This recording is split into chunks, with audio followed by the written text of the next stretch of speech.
This is a free epSos.de video about the history of sweet honey. Evidence suggests that honey, in comparison with sugar-free sweeteners and table sugar, may improve blood sugar control and insulin sensitivity. In another study, diabetic patients consuming honey had lower blood sugar than the diabetic patients consuming sucrose and dextrose. It's often said that the famed ancient beauty Cleopatra would suck in honey and milk. It's certainly not surprising that the story has persisted for so long. Honey has a tremendous effect on the skin. And that's not all. Honey is a powerful antiseptic and a fantastic natural sugar substitute. Much like wine, there are several varieties of honey with different tastes, colors and textures. Some common types are derived from bees who use the clover flower's pollen. It is thick and has a medium color. It tends to crystallize,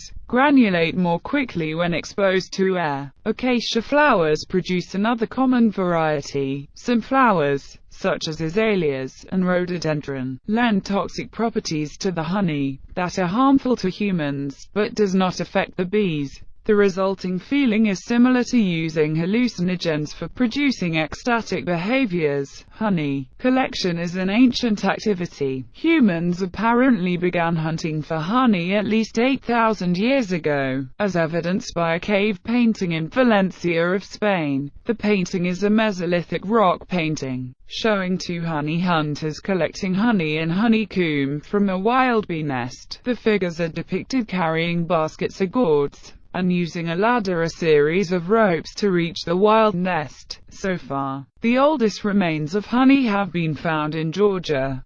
Archaeologists have found honey remains on the inner surface of clay vessels unearthed an ancient tomb, dating back to some 5,500 years ago, in ancient Georgia. Honey was packed for people's journeys into the afterlife. Honey was also cultivated in ancient Mesoamerica. The Maya used honey from the stingless bee for culinary purposes, and continue to do so today. The Maya also regard the bee as sacred. Some cultures had many practical health uses for honey. It was used as an ointment for rashes and burns, and to help soothe sore throats when no other practices were available. In Jewish tradition, honey is a symbol for the new year, Rosh Hashanah. At the traditional meal for that holiday, apple slices are dipped in honey and eaten to bring a sweet new year. Some Rosh Hashanah greetings show honey and an apple, symbolizing the feast. In some congregations, small straws of honey are given out to usher in the new year. Honey was used in many different ways by the ancient Egyptians, as well as being used as a natural sweetener for baked goods and other food. It was also a component in the mummification process used by the Egyptians to preserve their dead. Honey was also a part of the religious life of ancient Egypt. It was used as an offering to Min, an Egyptian god of fertility. Honey was used as more than just a sweetening agent, as a food. It was put on wounds by Roman legions as a way to speed up the healing process. Honey contains natural antibacterial properties that can help prevent infections, so it was no wonder that it would be used for healing. Even now, many ointments and skin creams contain honey because of its healing properties. Honey was also used to treat skin rashes and burns for the same reason. A few spoons of honey will help to speed up the body's removal of alcohol. Honey is a fantastic moisturizer, especially on dry patches, like elbows or hands, even female lips. Rub it onto dry, patchy skin and let it sit for about 30 minutes before washing off. Honey makes a great lip balm that can be eaten. Honey is a great natural conditioner. You can simply add a teaspoon of the stuff to your regular shampoo to smooth your damaged locks. You can also combine it with olive oil for a deeper conditioning. Let it soak for 20 minutes with your hair wrapped in a towel before shampooing as usual. Stubborn acne can really benefit from a small daily dab of honey. Place honey over the pimple, and take it off 30 minutes later when you buy honey.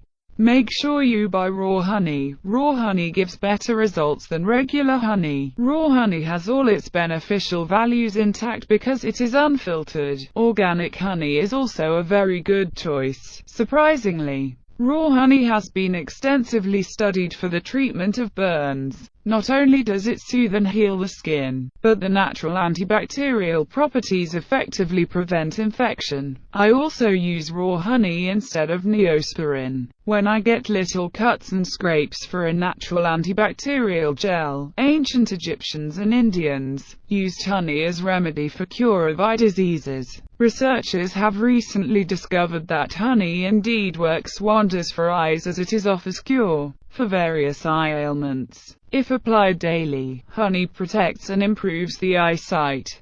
Honey is also very beneficial in the treatment of eye infections such as redness and itching of the eyes, trachoma, conjunctivitis and other similar diseases. If honey is used internally as well as externally, it prevents glaucoma in its initial stage. Honey is also said to be useful for prevention of the formation of cataract. Many have also found relief from dry eye syndrome. Dry eye syndrome is the result of drying out of liquid in the whiter conjunctiva part of the eyes. One of the best benefits of honey is that when you include honey in your diet is promote weight loss. This can be achieved by using honey as an alternative to refined sugar and artificial sweeteners. So instead of adding sugar to your beverages or cereals, add honey instead. However, please remember that it should be used sparingly, since 1 tablespoon contains approximately 63 calories. Honey helps in digestion. For many years, it has been used as a popular home remedy for the treatment of digestive problems. It is also used for treating ulcers, constipation, nausea, etc. In order to aid in digestion, add a little honey to your tea with a dash of lemon. Drinking tea with honey provides relief from digestive problems. So, be well and prosper. Thank you for supporting epSos.de and the Creative Commons movement.